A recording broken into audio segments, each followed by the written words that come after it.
લક્ષ્ય ન્યૂઝ, એક નજર, એક લક્ષ્ય. કાળઝાળ ગરમી અને ઉનાળાના લાંબા વેકેશનના વિરામ બાદ વિદ્યાર્થીઓનું શાળાઓમાં ફરી આગમન. કાળઝાળ ગરમી અને ઉનાળાના લાંબા વેકેશનના વિરામ બાદ સમગ્ર રાજ્યની સાથે નેનાવા પગાર કેન્દ્ર શાળાના શૈક્ષણિક દ્વાર પણ પુનઃ ખુલી ગયા છે.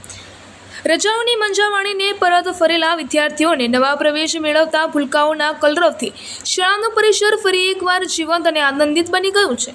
નવા શૈક્ષણિક સત્રના પ્રથમ દિવસે શાળામાં એક ઉત્સવ જેવો માહોલ જોવા મળ્યો હતો. આ નવા શૈક્ષણિક વર્ષની શુભ શરૂઆત ખૂબ જ મંગલમય અને યાદગાર બની રહી હતી. આ વર્ષે બાલવાટિકા અને ધોરણ 1માં પ્રથમ વખત શાળાના પગથિયે ચડતા નાના ભૂલકાઓનો પ્રવેશ મહોત્સવ યોજાયો હતો.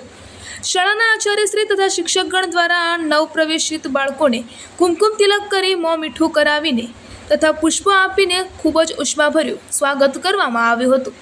નવી દુનિયા અને નવા વાતાવરણમાં આવેલા આ બાળકોના ચહેરા પર થોડો સંકોચ અને સાથે જ નવું શીખવાની અમાદ્ય જિજ્ઞાસા જોવા મળી હતી.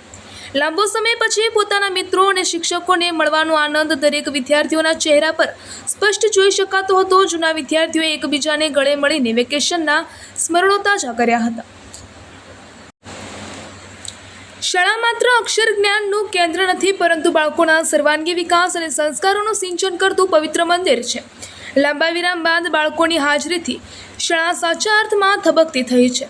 પ્રથમ દિવસે જ વિદ્યાર્થીઓને પાઠ્યપુસ્તકોનું વિતરણ પણ કરી દેવામાં આવ્યું હતું, જેથી તેઓ ઉત્સાહપૂર્વક પોતાના અભ્યાસની શરૂઆત કરી શકે. ગઈકાલ સુધી જે શાળા પરિસરમાં એકદમ શાંતિ હતી, ત્યાં આજે ફરી એકવાર બાળકોના હાસ્ય, કિલ્લોલ અને સવારની પ્રાર્થનાના મધુર સૂર અને જ્ઞાનની ગૂંજથી ગાજી ઉઠ્યું છે. શાળાના શિક્ષકોએ પણ નવા સત્ર માટે પૂર્વ તૈયારીઓ કરી લીધી છે. પ્રથમ દિવસે જ બાળકો પર ભણતરનો બોજ નાખવાને બદલે પ્રવૃત્તિઓમાં શિક્ષણ, રમતો અને વાર્તાઓ દ્વારા વાતાવરણ હળવું અને આનંદદાયક બનાવવામાં આવ્યું હતું. નેનાવા પગાર કેન્દ્ર શાળાનું શૈક્ષણિક સત્ર વિદ્યાર્થીઓ માટે પ્રગતિશીલ અને યશસ્વી નીવડે તેવી શુભેચ્છાઓ શિક્ષકો દ્વારા પાઠવવામાં આવી હતી. રિપોર્ટર અરવિંદ રાણા, ધાનેરા.